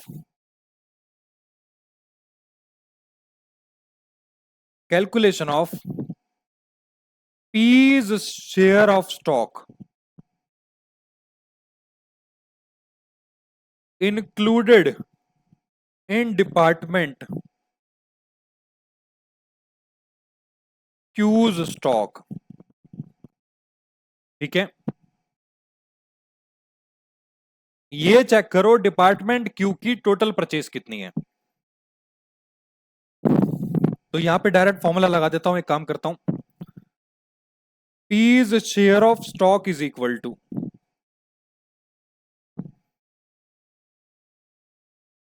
परचेजेस, या फिर आप कह सकते हो transferred from P divided by total purchases into total closing stock. भाई आप यहां पे रेशियो निकालोगे तो इस रेशियो को डायरेक्ट मल्टीप्लाई कर दो ना टोटल क्लोजिंग स्टॉक से। जो भी पी से ट्रांसफर किया यहां पे टोटल परचेज आ जाएंगी। ये ऊपर हम डिस्कस कर चुके हैं ऑलरेडी, चेक कर लो। तो यहां पे डियर जो क्यू ने परचेज किया है, एक तो 3 लाख बाहर का परचेज, 8 लाख ट्रांसफर फ्रॉम आपका पी, तो टोटल परचेज 11 लाख हो गई, और पी से जो परचेज किया वो 8 लाख हो गई। तो यहां पे फॉर्मूले में अमाउंट डाल दो, ट्रांसफर्ड फ्रॉम पी 8 लाख है, टोटल परचेज 11 लाख है, 8 लाख और 3 लाख मिला के इन टू में टोटल क्लोजिंग स्टॉक 2,09,000। 2,09,000 है ना? हाँ 2,09,000 है। लो जी, यहां आ जाएगा आपके पी का हिस्सा। ठीक है, तो निकाल लो 2,09,000 into 8 lakh divide by 11 lakh. तो यहां पे हिस्सा आ गया 1,52,000 क्लोजिंग स्टॉक जो पी का शेयर जुड़ा हुआ है इसमें। अब यहां से आ जाएगा आपका stock reserve is equal to 1,52,000 into में जीपी रेशियो 25%, 152 इंटू 25%, 38,000। ये था आपका स्टॉक रिजर्व जो आपके क्लोजिंग स्टॉक में जुड़ा हुआ है 2,09,000 में। तो यहां पे डेबिट साइड में कैंसिल कर देंगे to stock reserve, working note two 38,000। बस यहां से निकाल लो आपका नेट प्रॉफिट जो कैपिटल अकाउंट में बैलेंस शीट में ट्रांसफर होगा। To net profit transfer to capital account 645 200 में से माइनस कर दो, 6,07,200 आ गया। यहां पे टोटल कर देना और यहां आपका क्वेश्चन खत्म होता है। ठीक है, तो ये था आपका प्यारा प्यारा क्वेश्चन। एक काम करो, नोट करने का मौका देता हूं आपको मैं। यहां से थर्ड क्वेश्चन स्टार्ट है डियर। ठीक है, ये लिख लो एक बार वीडियो पॉज करके।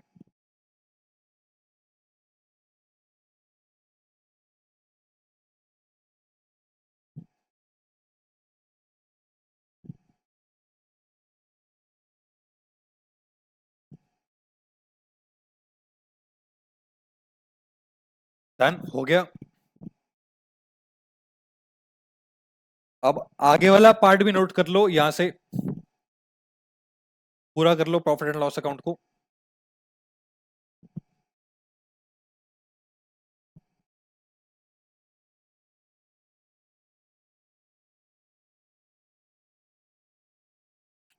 All right dear, I hope profit and loss account आपने पूरा कर लिया होगा। अब यहां बना लो जनरल P&L और वर्किंग नोट 1।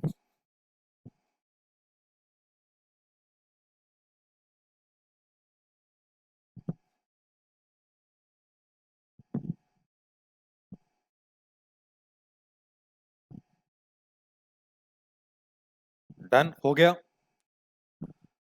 अब आ जाओ नीचे बाकी बचे पार्ट पे, वर्किंग नोट 2 पे।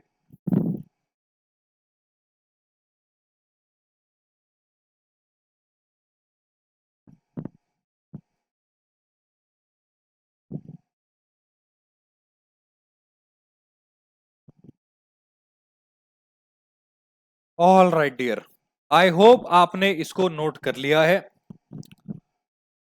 अब यहां पे डियर आज का सेशन मैं ओवर करूंगा और मिलूंगा आपसे अगले सेशन में बाकी बचे हुए टॉपिक्स को लेके। सर और भी टॉपिक्स है इसके अंदर? यस, अभी एक दो टॉपिक बचे हुए हैं डियर। मैंने टॉपिक्स आपको ऑलरेडी लिखवा दिए थे, तो आप देख लेना जाके। आई थिंक हमने थर्ड टॉपिक आज कवर किया है।